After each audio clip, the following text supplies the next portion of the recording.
What's up, guys? I know it's been a good week since I haven't uploaded. Sorry about that. Been really busy this week, but I couldn't miss the chapter today, especially since it's gonna go on break. So, be sad about that because I am. This is just gonna be a quick video talking about the chapter. Maybe even a little bit quicker than usual. So apologies for that if it does end up shorter than my usual videos. Chapter 1004, Kibi Dango. This is the chapter that I've been looking forward to, guys. You can tell by the title what's going to be going down. You gotta have the star player, Tama. I'm just excited it's finally here because I've been waiting for this for such a long time. I kept telling people, Tama's going to play a big role. Just wait on it, just watch. And we're finally about to see. But of course, before we jump into the actual chapter, let's start off with the cover page. It's a nice little cute cover page. You got Chopper stuffing his cheeks with Rumble Ball candy that he's sharing with a squirrel and monkey. Damn, look at all that Rumble Balls that everyone is just having. Like, can you imagine Chopper pre-time skip stuffing all that Rumble Ball candies in his mouth?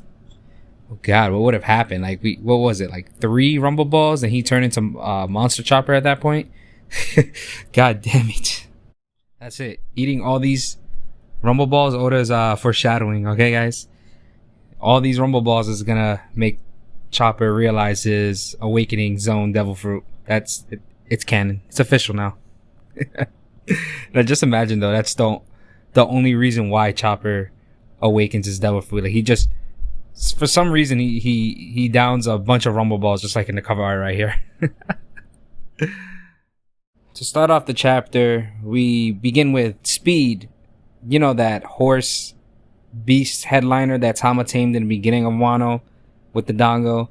She's now handing out dongos to the other headliners and other allies to Kaido. And honestly, what a way to start the chapter. I saw her and I was like, whoa, okay.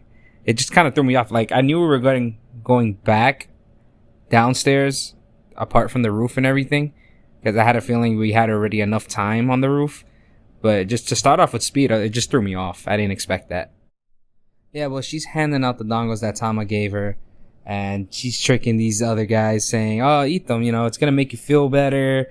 It's going to get you stronger, boost your physical strength. And these guys are just like, alright, fuck it. They eat it and they're like, alright, mind over matter or something. Like, yeah, I think it's working. I think it's definitely working. I'm not going to lie. That was me. I would have scarfed it down too. Shit, I love dongos, so that's all you had to say. Just say, hey, you want a dongo? I would have just ate it. Why not? Alright, I think now we can all admit how much of a boss Tama is. This little girl, she's just rushing right into war right now. Dangerous war. And she says it. She's like, I don't want to be hungry no more, right? I want to live in Wano in peace. I'm sick of being hungry, right? She's like, I should be allowed rice too. She starts talking about the plan with Speed before she actually gets to Onigashima. And of course, since she tamed Speed with the dango, Speed is going to listen. Nobody else wanted to take Tama because she's just a little girl. And, they're afraid that she's going to be hurt, of course, or even killed. But Speed's going to listen to the command since she is tamed by Tama. And we finally figure out the plan because, we had earlier in the chapters where Tama's like, oh yeah, I got a plan. Pretty sure we all knew the plan. I mean, at this point, you're like... what can Tama really do besides pull out dongos from her cheeks? And, how's it going to work? I still want to see the dongos work on an actual devil fruit user, though. I mean, we've only been really seeing it on headliners so far at this point in the chapter. So, it'll be interesting to see what happens if someone like Queen or anyone, Ulti. I want to see if Ulti, but, first you got to get that fabric off her mouth, of course. I don't know. I'm kind of mixed about it with actual devil fruit users being tamed by Tama. But at the same time, I still kind of want to see it to see if they can pull it off. Because later on in the chapter, we do get Usopp shooting some dongos. Like I've wanted this whole time ever since they introduced Tama. And they showed that it works, what her dongo's true purpose is for. I want to see it done. Back to the plan, though. So... Tama's there on the ship heading to Onigashima with Speed and everyone else. And she's just creating dongos after dongo after dongo. She's making a ton of them in preparation. As a smart girl. She's really smart for this. I mean, even Luffy said that her devil fruit was useful. I was about to say useless. I was like, no, it's not useless. So it's gonna be used for a greater purpose. Okay, so forwarding a little bit now, because this was before she got to Onigashima and she had to hide, and before she popped out and helped out Usopp and Nami. Thank God for Tama. But the perfect opportunity, they get Gazelle, man, that fast gifter that runs like really fast, and they get him just for the other gifters to eat up. He's just running super fast and just like, here, eat it all up. Everyone's like, oh wow, this is real tasty. And so they realize it's too late. They're under control. It's great. And finally, the fight that I've been waiting for. We're getting some Frankie and Sasuke action right now. It's in the dome interior, the right brain tower.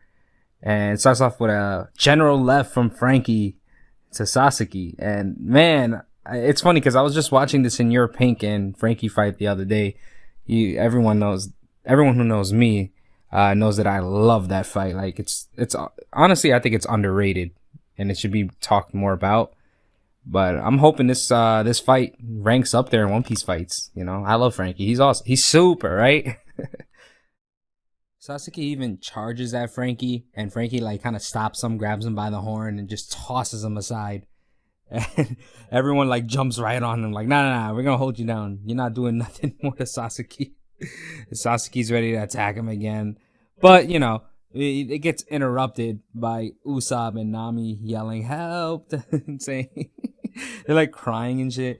Now I gotta be honest. The second I saw this, I was like, nah. I smell a setup. Right? There's something going on right here. I mean, it was obvious because like everything we've seen Tama prepping and all the people eating the dongos, so they have like a bunch of people right behind them. And Frankie's like, yo, why the hell are there so many after you? Like, this doesn't make sense at all. Sasuke thinks that he has the upper hand. Shit, he even gets a little bit cocky. He's like, yeah, that's it, gifters. Keep it up. This is what happens when you face superior numbers. Every battle on the island will end up like this. Talking mad shit.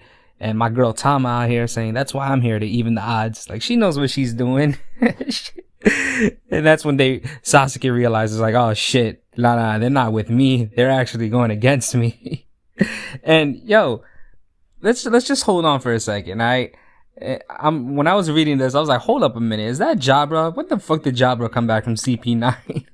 It's not Jabra, but I was like, holy shit, for a second though. Just imagine. I don't know why he would be there, but just imagine. Sasuke easily tosses aside most of the people. I mean, come on, how much do you think these guys are actually gonna do to someone in the Toby Ropa, right? And then Pedro and Ulti's right behind Nami, and they're still chasing after Nami and Usopp. Ulti still wants to hurt Nami and Usopp. Like she has an agenda. She's not giving up. There's no way. Not until she gets that 1-on-1 again. Ulti gives the heads up to Sasuke, saying, nah, they're traitors. These guys must be using some weird ability on them. That's why they're acting like that. So basically just, kick their ass. And Ulti, she jumps up. She's ready to cave in Nami's head again. And I love this from Nami, because instead of withering away, I mean, why would she get hit in the first place, right? She's going to avoid trying to get hit. But, she just straight up zaps Ulti. She's like Thunderlance tempo. And this actually works on Ulti, surprisingly. Of course, it's not going to permanently keep her down or anything like that. Even Nami knows this. She's like, oh, that won't keep her down for long.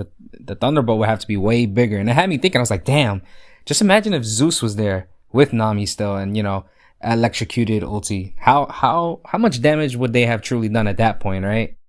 Soon, my man Usopp with the Dongle Stars shooting them at more people, making sure they gulp up and, ally with them. And Sasuke, he's like, stay put, armored corpse. But Frankie, before he can even do anything else, Sasuke that is, he's like, nah, come over here. I got my Frankie sword. I love Frankie looking like this. I said it before in the beginning of the video, but it's good to see another Frankie fight. It feels so long since we've seen it. I mean, obviously, I think the last fight was Dressrosa, but still, you guys get me. You Frankie fans get me. Victory v Flash, and it looks like Sasuke is bleeding. We got some blood on the Toby Ropo. Good job, Frankie.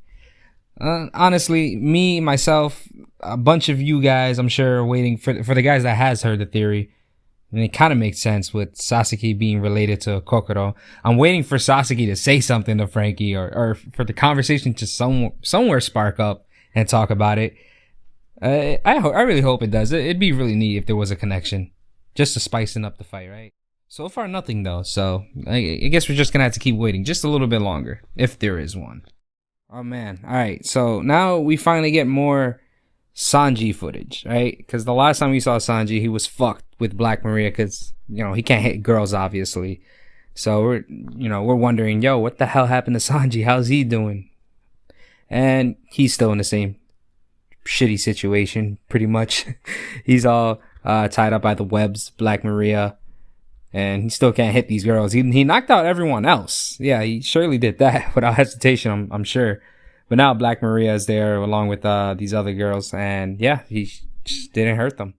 It sucks too, because there's still time, but I was hoping there'd be like a little bit character development where Sanji, I know it's not in his nature, maybe some of you guys feel a different way, like, nah, he should definitely stick to not hitting any women in the series. Personally, for me, I thought it'd be cool, maybe when Robin comes, because we do get talk about Robin. It's like, bring me Nico Robin. Like, they're gonna try to get Sanji to use they're gonna try to use Sanji to summon Robin, of course. But I'm like, damn, maybe Robin comes there and Sanji has no choice but to fight these girls, He has to break his little oath to himself. It's okay, Sanji. Zeph should hopefully understand. I mean, you're beating up a girl to protect the girl, so I guess it should cancel, right? Some shit like that. Alright, so to summon Robin, Sanji has to look at this one girl's face. It's the girl who has her face covered and has the single eye right on it. And if you face this girl while you speak, your voice is going to be projected through the whole castle. Alright, so Sanji, of course, he's like, alright, what do you guys even want with Robin? Like, what's the deal with that? Why, just take me out. Like, why do you need Robin? Immediately, I'm thinking, oh shit, everyone wants Robin. She knows how to read the poneglyphs. and it's turns out it's Master Kaido's orders. I'm saying Master Kaido like he's my master. Yeah, Master Kaido's orders. No, but it's Kaido's orders. And Black Maria's talking to Sanji. He's like, yeah, first things first. We're gonna surround her. We'll break all her limbs so she won't run away. But don't worry, we won't kill her. Not until we get what we want. Which is what I'm assuming it's for, the poneglyphs, right? Aren't you guys excited, though? Because, Sanji, the last thing he says is, you shouldn't underestimate Nico Robin. And it just gave me, flashbacks, who Robin truly was in the beginning of the series and how dangerous she was. And it's been a really long time since I've seen a serious Robin fight, one-on-one with someone, right? I'm gonna be honest, I can't recall the last time, but I feel like it's been pre-time skip since we've seen a good Robin fight. And we might actually finally get that. A Robin versus Black Maria. Black Maria with all the legs and Robin growing all the limbs and shit. It'll be pretty cool. I really hope that Robin has this fight and it doesn't get interrupted by someone. It's time to put some respect on Robin's name, right? Even Nami's been having moments to shine, and that's not knocking down Nami. I love Nami. I'm just saying, Robin needs to have a one-on-one with someone and really shine as well. Alright, now, ending the chapter, right? Originally, I thought this was the same girl that was with Black Maria, but they cut away to the live floor, and it's not. Because I was confused at first. I was like, wait, you're supposed to be looking for Robin. Why are you looking for the scabbards? But anyway, she finds the scabbards. Of course, they're all beaten up and bloodied from the battle with Kaido. Law put them there. She informs everyone where the scabbards are at. King hears the message, and she's like, oh, it's in the Citadel. I can't even say that word right. Citadel's treasure room on the second floor. And but King is like, nah. I got my hands full right here. I love it that Marco's still a threat at this point. He's still having trouble with Marco. It's great. King wants to make sure that the samurais get eliminated, of course. Who doesn't? These guys are fucking threats. So he's like, nah, someone eliminate the samurai, alright? You gotta go to the treasure room and go do that right now. Black Maria's like, alright, I guess I'll go. We just need to finish off the scabbards, right? That's it. they're basically half dead, like they heard in the message. So Black Maria's like, all right, I'll do it. Now, here's the twist in the end of the chapter. You gotta have a twist, especially in Wano, right? Especially in this act. So, 9 scabbards, of course, all bloodied, except the one that's glaring, that sees the scabbards where they're at. They say, nah, I count 10 people in the room. It's so dark I can't even see clearly. Of course, you gotta add that. Oda's loving the silhouettes. He's been adding a lot of them in Wano. I love it, and it's also pissing me off because I'm like, fuck. Now I'm waiting for Kaido's hybrid form. We ended that last week in a silhouette. Now we got another silhouette. But someone's helping the samurai right now. That's how the chapter ends. It's helping them out. And they're like, nah, take them out quickly. Somebody's definitely in there. We see the silhouette, and the chapter ends. Break next week. Okay, so I so-called the Kaido silhouette. I was like, all right, it's going to end like Neko and Ino when they went too long. We're not going to see it I'm not saying for a bunch of chapters we're going to have to wait, but I knew it wasn't going to be this chapter we're going to see it. And it might be the same case for the silhouette next week, which I'm hoping not. I really want to see who this is. It's always fun to see who the fuck is in the silhouette, right? But I've heard some people say that it's Lady Toki. I've heard Eroru. I've heard who was the guy with the long ears? Fukurokujo? I'm pretty sure I'm saying his name wrong. And they said that because in the silhouette, it kind of looks like the person has long ears. I don't know if it's just the way that it's drawn or there's an item or something behind, but it looks like they have long ears. And I don't know. I mean, I'm pretty sure Fukurokujo had a beard unless he went clean shave in the middle of this battle. And I'm not entirely sure why he would help the scabbards. I mean, Kaido did kill Orochi. So he's like, nah, fuck that. I'm going against you then, Kaido. I'm helping these guys out. But I don't really see that. And the same thing with Lady Toki. I'm cool if it is Lady Toki and she comes back.